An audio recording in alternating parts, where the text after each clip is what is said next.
Welcome in our Polars series. In this video, let's go through how to use Polars Simple Select Example in Python. Jupyter Notebook. With over 1 billion records, we are taking as simple as so we don't have any issue in understanding. As you can see, our notebook is available in which we can add code inside the cell. Let's go in the first cell. In our first cell, we are using the timewall command, which is a magic command in Jupyter Notebook that measures the execution time of the code within the same cell. When you include timewall at the top of a cell, it reports the wall time, real-world elapsed time, taken to execute all the code in that cell. First, the Polars library is imported with the alias pal.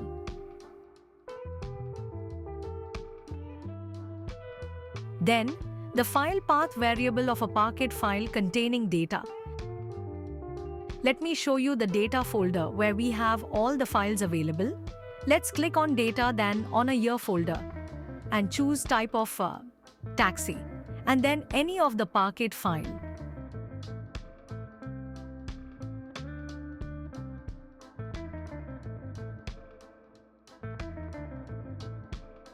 The pl.read Parquet function is used to load the data from the specified file path into a Polars data frame, which is stored in the variable df.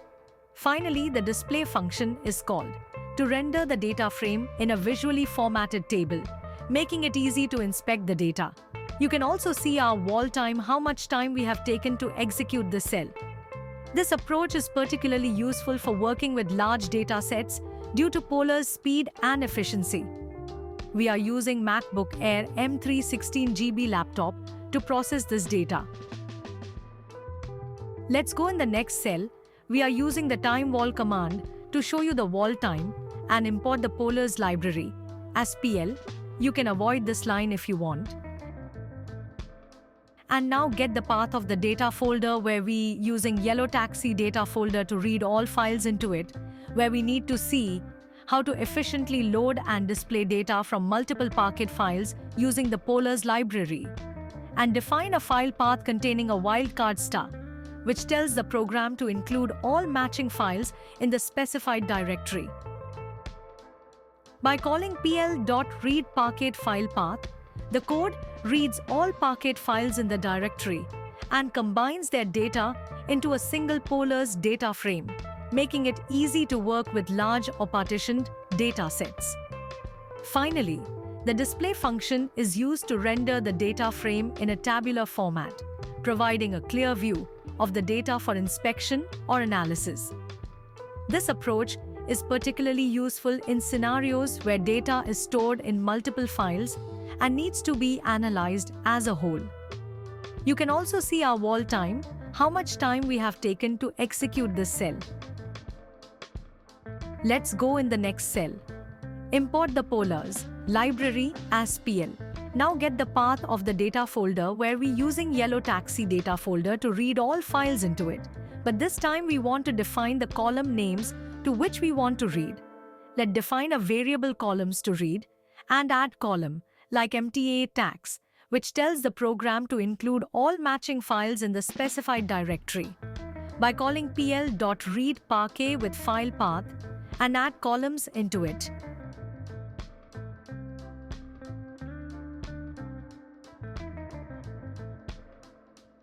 Now call count function. This code reads all Parquet files and gives us the count back in the data frame.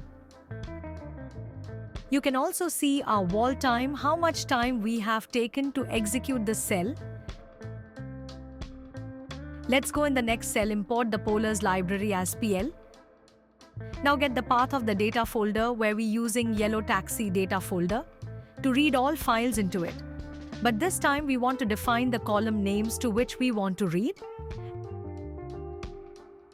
Let's define a variable columns to read and add column like Mateo tax, which tells the program to include all matching files in the specified directory. By calling pl.read Parquet with file path and add columns into it, the code reads all Parquet files in the directory and combines their data into a single Polars data frame, making it easy to work with large or partitioned data sets.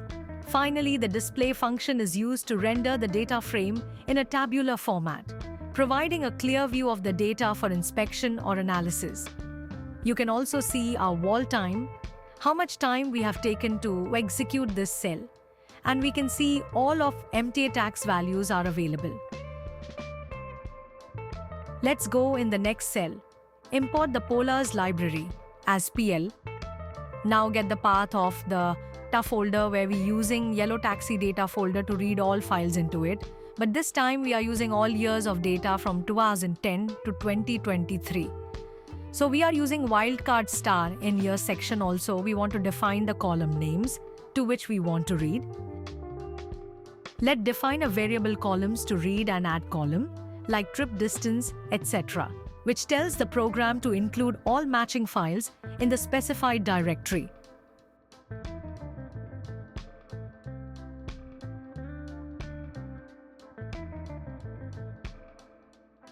By calling pl.read_parquet with file path and add columns into it, the code reads all Parquet files in the directory and combines their data into a single Polars data frame, making it easy to work with large or partitioned data sets. Finally, the display function is used to render the data frame in a tabular format, providing a clear view of the data for inspection or analysis. You can also see our wall time, how much time we have taken to execute the cell, and we can see all of data available. This might take time as per available resources. As you can see, we are having over 1 billion records in this data set, and it's taking over a minute to get this data. We can also reduce this time, which we will see later in this series. Let's go in the next cell. Import the Polars library as PL. We want to define the column names to which we want to read. Let's define a variable columns to read and add column like trip distance, etc., which tells the program to include all matching files in the specified directory. By calling pl.scanParquet method with file path and add columns into it. ScanParquet method are used for large data sets or when you want to take advantage of Polars, lazy execution, and query optimization.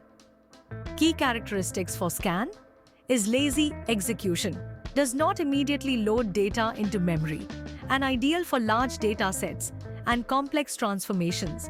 Finally, the collect function is called to get the data out from files into data frame, and display function is used to render the data frame in a tabular format, providing a clear view of the data for inspection or analysis.